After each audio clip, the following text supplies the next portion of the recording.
Mga kapayong amiga, kung may extra money ka ngayon, saan mo ito ilalagay? Sa insurance ba o sa time deposit? Maraming Pilipino ang nalilito dito. May nagsasabi na kumuha ka ng insurance para secure ang future mo. May nagsasabi naman na mas okay ang time deposit kasi lumalaki ang pera mo habang nakasave lang. Pero alin ba talaga ang mas magandang piliin? Mas importante ba ang proteksyon o mas importante ba ang pagpapalaki ng pera? At paano kung limitado lang ang budget mo? Halimbawa, may 1,000 pesos ka lang kada buwan. Saan mo ito mas magandang gamitin? Mga kapayong amiga, sa video na ito, pag-uusapan natin ng malinaw ang pagkakaiba ng insurance at time deposit. Hindi tayo magfo-focus sa pagbebenta ng kahit anong produkto. Ang goal natin ay maintindihan mo kung paano gumagana ang dalawang ito para makagawa ka ng mas matalining desisyon para sa sarili mo at sa pamilya mo. Dahil ang pera na pinaghirapan mo ay dapat ilagay sa tamang lugar. Kaya kung gusto mong malaman kung insurance ba o time deposit ang mas bagay sa iyo, panoorin ang buong video. Bago tayo magsimula, alamin muna natin ang pinaka-basic na tanong. Ano ba ang purpose ng insurance? At ano naman ang purpose ng time deposit? Dito madalas nagkakamali ang maraming tao. Kinukumpara nila ang insurance at time deposit na parang pareho silang investment. Pero ang totoo, magkaiba ang pangunahing dahilan kung bakit sila ginagawa. Ang insurance ay ginawa para protektahan ka laban sa malaking financial risk. Halimbawa, paano kung bigla kang mawalan ng trabaho? Paano kung magkaroon ng malaking medical emergency? Paano kung ang breadwinner ng pamilya ay mawala? Sino ang sasagot sa mga bayarin? Sino ang magpapatuloy sa pag-aaral ng mga anak? Saan manggagaling ang pera para sa mga obligasyon? Diyan pumapasok ang insurance. Ang insurance ay parang safety net. Hindi ito ginawa para yumaman ka agad. Ginawa ito para hindi masira ang financial future mo kapag may hindi inaasahang pangyayari. Samantala, ang time deposit naman ay isang paraan ng pag-iipon kung saan inilalagay mo ang pera mo sa bangko sa isang takdang panahon na kapalit ng interest. Halimbawa, mayroon kang 100,000 pesos. Imbis na ilagay mo lang ito sa regular savings account na maliit ang kinikita, maaari mong ilagay sa time deposit. Sasabihin ng bangko, ilak mo ang pera mo ng 6 months, 1 year o higit pa at bibigyan ka namin ng interest. Ang advantage nito ay mas mataas kadalasan ang interest kumpara sa ordinary savings account. At alam mo kung kailan mo makukuha ang pera mo. Mas predictable, mas simple intindihin, pero tandaan natin, ang time deposit ay hindi proteksyon laban sa malalaking problema sa buhay. Kung magkakaroon ka ng emergency, ang pera mo ay nandyan lang. Hindi ito magbibigay ng malaking financial assistance kapag may nangyari sa iyo. Ngayon, pag-usapan naman natin ang insurance. Maraming klase ng insurance. May life insurance, may health insurance, may accident insurance, may investment-linked insurance o tinatawag na VUL, may term insurance at iba pa. Pero para mas maintindihan natin, isipin natin ang insurance bilang dalawang bagay, proteksyon at preparation. Proteksyon dahil kapag may nangyari, may financial support. Preparation dahil naghahanda ka bago pa dumating ang problema. Parang payong, hindi ka naman gumagamit ng payong araw-araw, pero kapag umulan, malaking tulong na meron kang dala. Ganon din ang insurance. Hindi mo gustong gamitin, pero kapag kailangan mo, malaking bagay na mayroon ka nito. Ngayon, tingnan natin ang isang halimbawa. Sabihin natin si Ana. Si Ana ay 30 years old. May trabaho siya at kumikita ng 40,000 kada buwan. Mayroon siyang 2 anak. Ang iniisip niya, mas gusto ko mag-time deposit para lumaki ang pera ko. Kaya naglagay siya ng 100,000 pesos sa time deposit. Pagkalipas ng 1 taon, kumita siya ng interest. Maganda iyon. Pero paano kung pagkatapos ng 3 buwan ay magkaroon siya ng emergency o kaya naman ay biglang mawala ang kanyang income o magkaroon ng malaking medical expenses? Ang time deposit ay makakatulong dahil mayroon siyang pera. Pero kung ang problema ay milyon-milyong gastos, maaaring hindi sapat ang kanyang ipon. Diyan pumapasok ang insurance. Kaya, ano ba ang tamang order? Maraming financial experts ang nagsasabi na maaari mong sundin ang ganitong approach.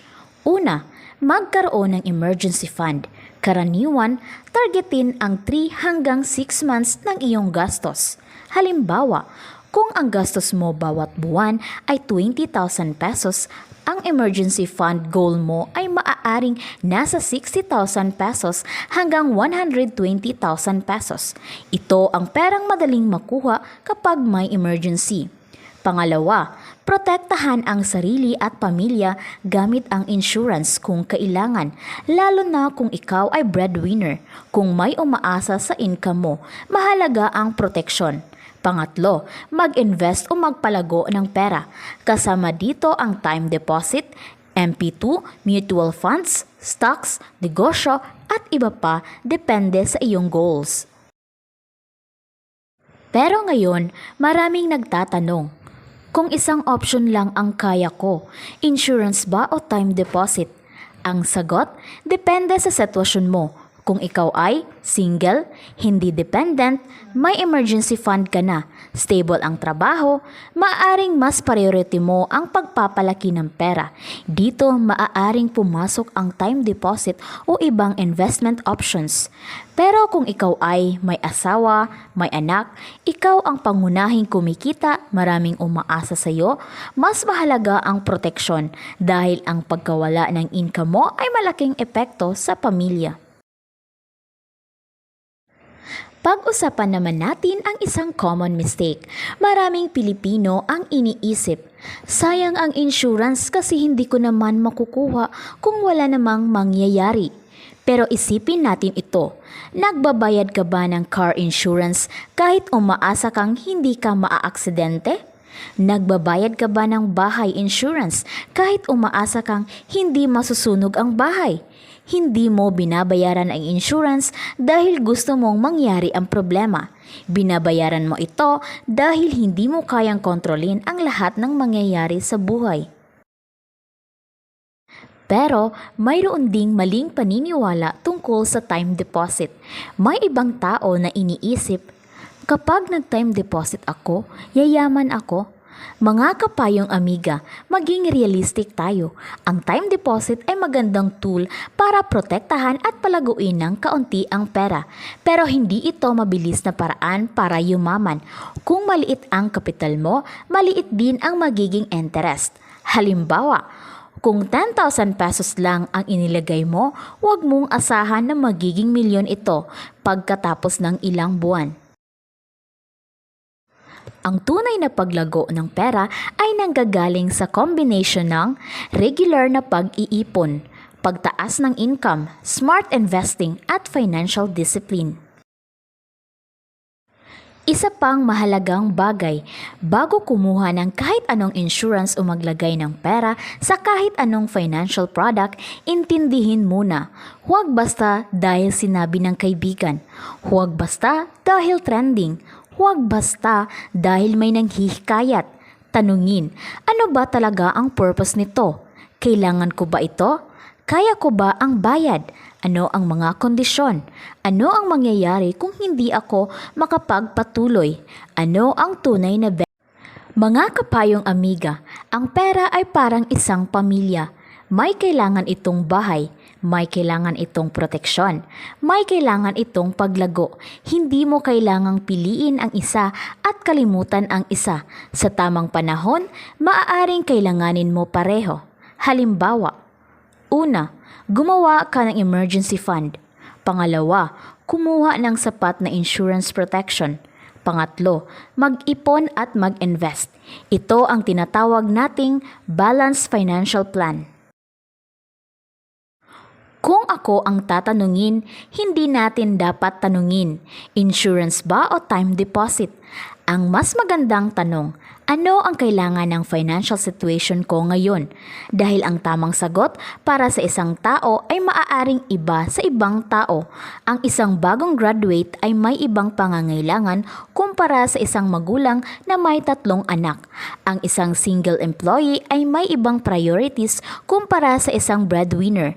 Kaya huwag manggaya, unawain ang sariling sitwasyon. Mga kapayong amiga, tandaan, ang insurance ay proteksyon laban sa hindi inaasahan. Ang time deposit ay paraan para mapalago at mapanatili ang pera. Hindi sila magkalaban, magkaiba lang sila ng trabaho. Parang bahay, kailangan mo ng pinto para proteksyon. Kailangan mo rin ng kisame para paglago at seguridad. Ganon din sa pera, kailangan mo ng proteksyon, kailangan mo rin ng growth. Bago tayo matapos, gusto kong iwan sa inyo ang 3 tanong na dapat ninyong itanong sa sarili. Number 1, kung mawala ang income ko ngayon, gaano katagal mabubuhay ang pamilya ko? Number 2, may sapat ba akong emergency fund? Number 3, ang pera ko ba ngayon ay may malinaw na purpose? Dahil kapag alam mo ang purpose ng pera mo, mas magiging madali ang tamang desisyon. Mga kapayong amiga, ang pagiging financially smart ay hindi tungkol sa pagkakaroon agad ng maraming pera. Ito ay tungkol sa paggawa ng tamang desisyon sa bawat stage ng buhay. Minsan kailangan mong mag-ipon, minsan kailangan mong mag-protect, minsan kailangan mong mag-invest. Ang mahalaga ay hindi ka basta sumusunod sa uso. Naiintindihan mo kung saan napupunta ang pera mo. Dahil ang maliit na tamang desisyon ngayon ay maaaring maging malaking pagbabago sa future. Kung nakatulong sa iyo ang video na ito, huwag kalimutang i-share sa pamilya at kaibigan na kailangan din matuto tungkol sa pera.